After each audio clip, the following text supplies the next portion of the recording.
ধনকে দেখলু তুই ননিস না মন। এই ম্যানেজার সাপি, কাজ কাম ঠিক মতো হচ্ছে তো সাইডে নাকি? হ্যাঁ স্যার। তুই দেখেছিল তো নাকি? কোনো ভেজাল টেজাল নাই তো? না না না হ্যাঁ বুঝিস? না না ঠিক আছে এই ভেজাল টেজাল থাকলে কিন্তু চাকরি নট হয়ে যাবে, একজনের চাকরি থাকবে। সবার মন দিয়ে কাজ করেছে স্যার। চ দেখি সাইডে দেখে আসবো তো সবাই কি রকম মন দিয়ে কাজ করতে।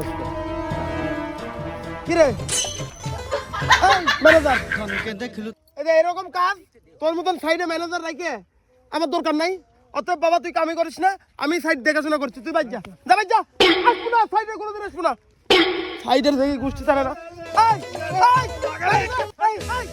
তোরে অ্যাডভান্স টাকা দিছি আমি, এই নাইছে কাম করার জন্য। হ্যাঁ তোর কাম করলে কিনা ভালো করে কাম কর, নয় থাক লোক বাদ দিলে আমার কথা পাবো নি। থাক বললো ঠিক আছে, কাজ করলাম না, তোমার কাজ না করলে কি হবে? ধরো 5,000 টাকা। চল চল এগুলা বলার কাজ আমরা করি না, চল চল চল। ধনকে দেখলু তুই ননিস না মন। আরে এরা কারা? কোথায় গেল? পানকে চিনলু মনুষ চিনলু নাই, ধন নাই